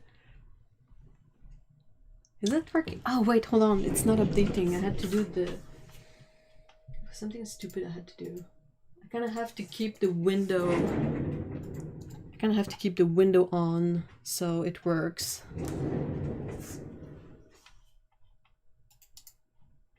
Does that update properly? Yeah, I think it does. Okay. All right. Hopefully that works. I really wish I could sort of know what causes that weird issue / bug or whatever you want to call it.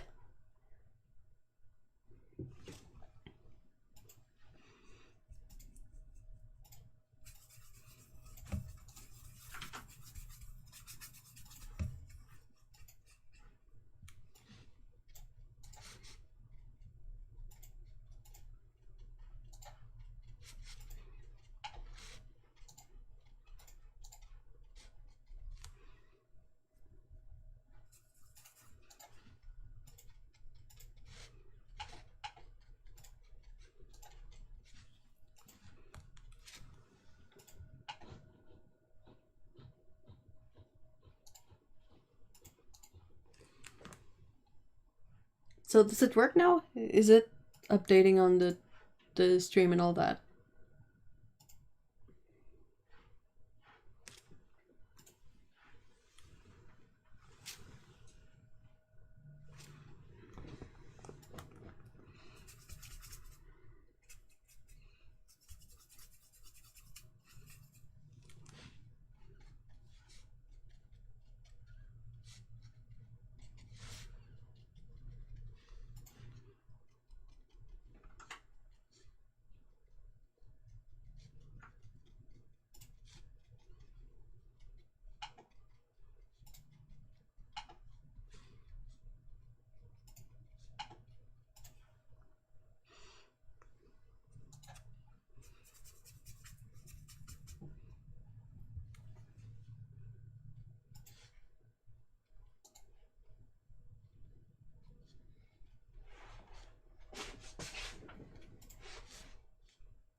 Yep, I can see all of Otto's gift powers live. Yahoo! Yeah, put me in a corner and I'm gonna dance, y'all.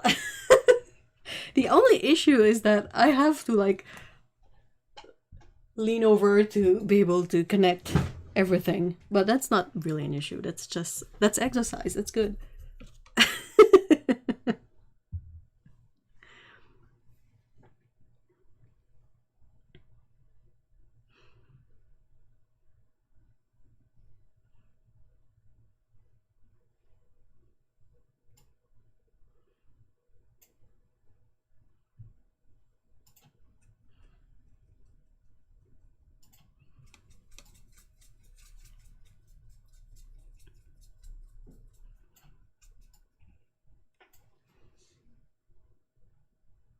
Yeah, I don't know why that happens all the time. I haven't figured that out. I absolutely cannot figure it out. Like, it's not... Like, I don't even interact with people in...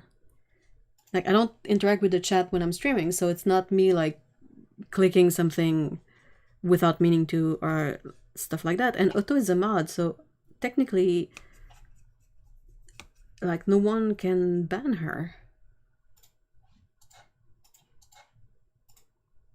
I think it's time to play the butt trumpets for the...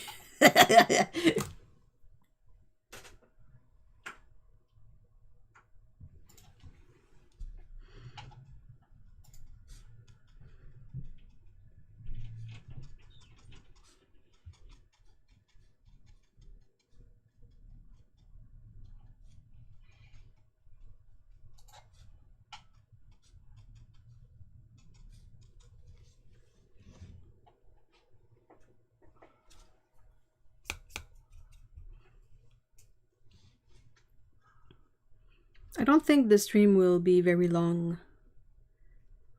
Still, it's 4 p.m. and I think I'm gonna like end it relatively soon.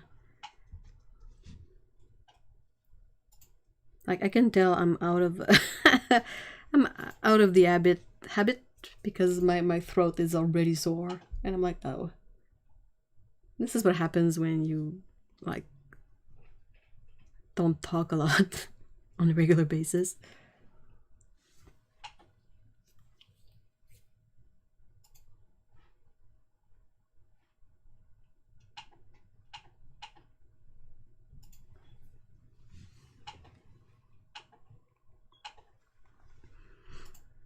They will not be short-lived, they will just be on hold until the next live stream.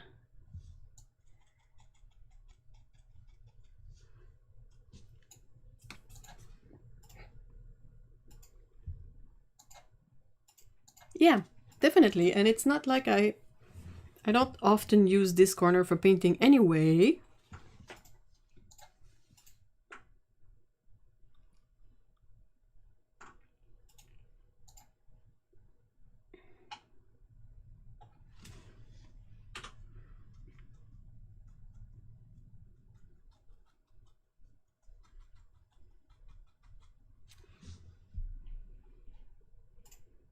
Seriously, I think that should be a permanent feature. Yep.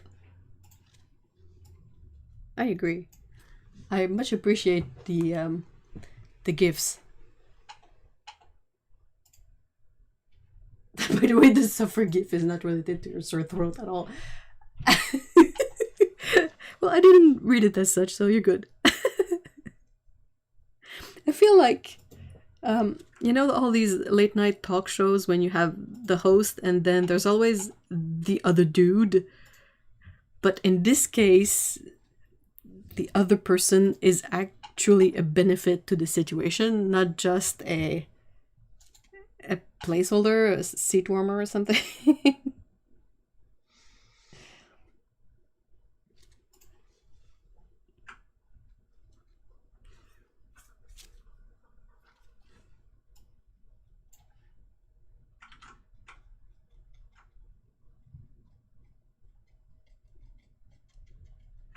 We're evolving the live stream.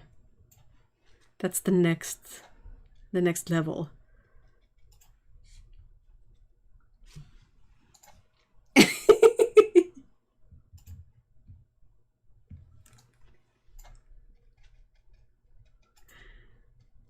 It's sort of the mode of punctuation that is missing. And will you use this painting for something special, or are they just for funsies? Most of these are the Patreon rewards that I am gonna send out in this batch of rewards. I was saying this a bit earlier, but maybe you were not there. So yeah, it took me some time to work my brain around what to do for Patreon paintings for this batch. So basically I do batches every 3 months. I try to do all the paintings that I'm gonna send out. There aren't that many, so yeah. I'm just mentioning it so you know that it's not something absurd to like take on. Like I have 16 paintings to do, so it's not that many. Like it's fine, I can do that. But I like to make them all at once, so they're all consistent and they're all like they have a unity and they feel like everyone will get these rewards. They get a part of something. I can show the other 8 paintings I have done.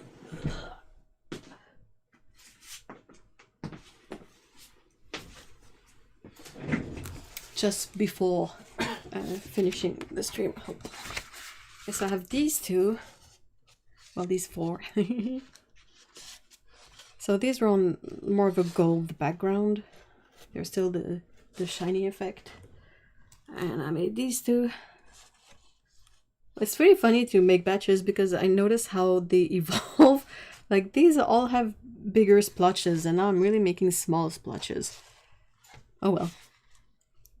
Still fun, in my opinion. So yeah, these have a gold iridescent background. So, and the oops, the other 4 I'll be making has another gold, but a different gold. Like I had two golds. So when I'll be done with all of them, I'll be cutting them and sending them in a mail to the patrons. Give me a mucha. Some people said Klimt too, and I was like, oh, okay, cool. It's hard to think of gold stuff without thinking of Klimt. Thank you, Melissa.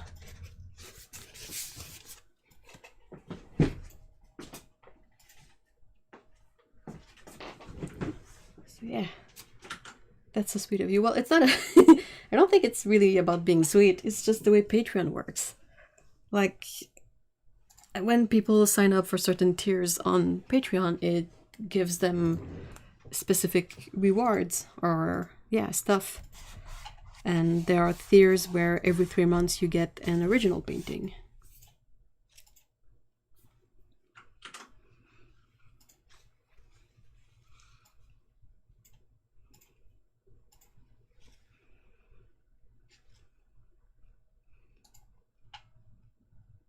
I usually send them out like randomly. I prepare there, I cut them, put them in the sleeves, and have them all face down, all mixed up. And then I labeled all the envelopes, and I just grab the first one in the envelope, and there you go. I kind of like doing it like that because I feel like it's interesting to have that random element to it.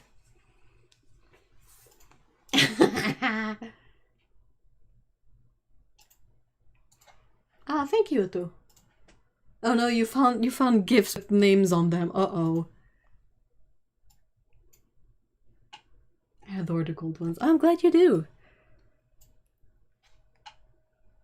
I always worry because, like, when I do batches, like you saw, the first one I did had bigger splotches, and I'm slowly making, like, more detailed stuff. But I feel like, all in all, they fit within the batch, and I don't think one is better than the other. Though I'm pretty sure that the smaller splotches probably take more time to do. But I'm having fun. I'm sort of like testing stuff out, so it's all good. Gambling in the best way. Yeah, definitely.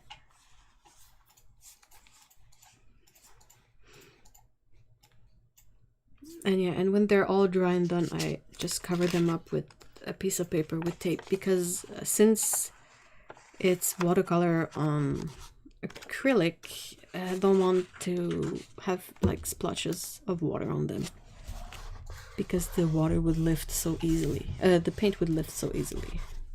So when this one is dry, it's probably dry now.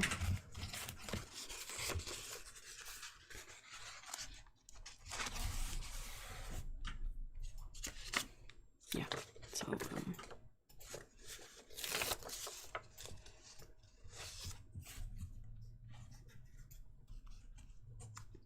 I use this super non-sticky tape, and it's yeah, definitely not sticking. Not gonna leave any marks, that's for sure.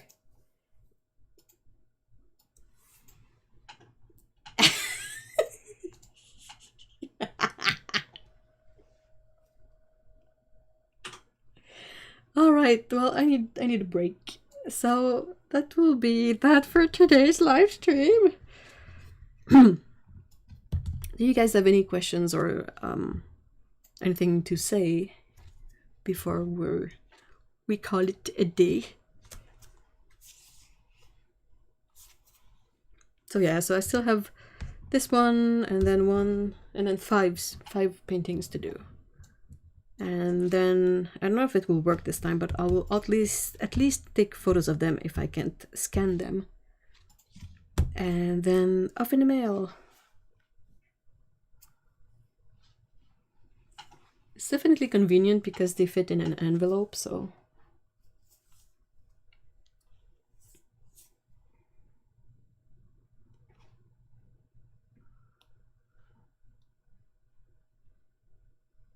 Sending my warmest regards to Gift Master Otto. Oh, that's a good name.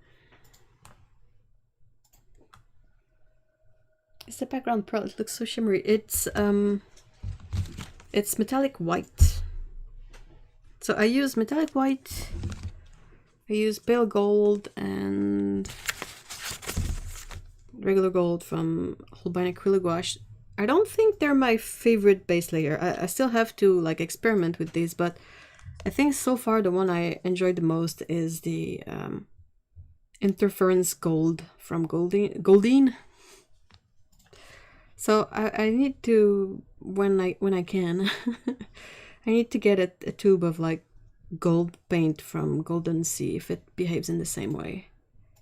I feel like these, they all don't absorb water. That's acrylic, that's plastic, but I feel like the paint lays down better on this one than it does on these. The effect is still nice, it's just when, like, the feeling when I'm painting, that's different.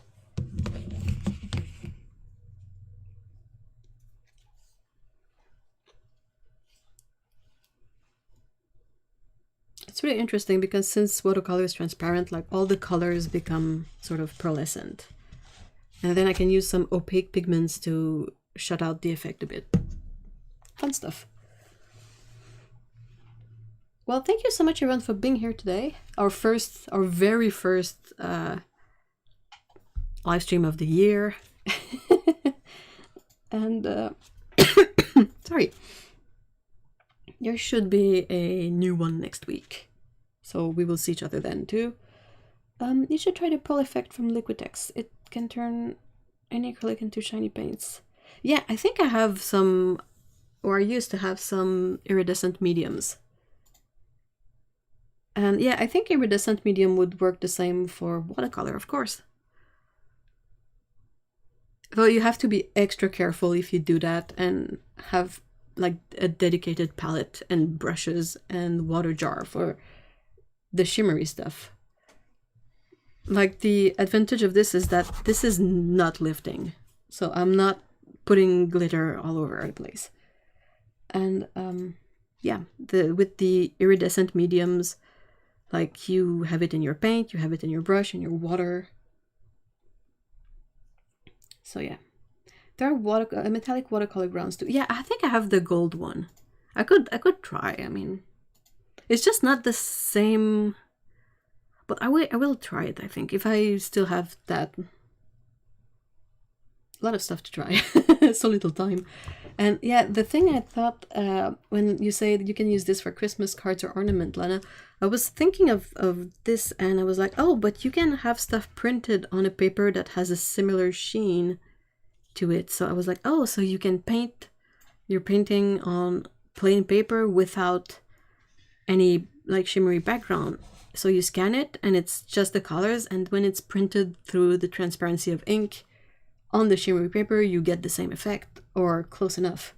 Like already thinking about ways to figure this out.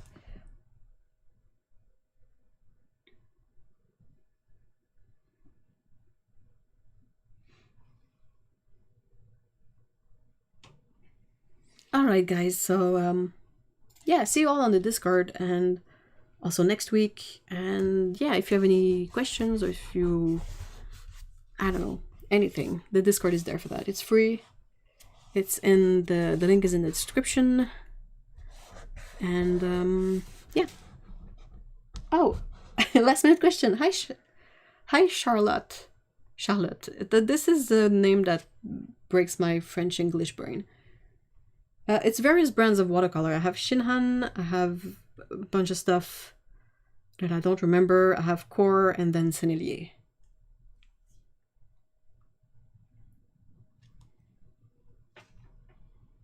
Alright, well,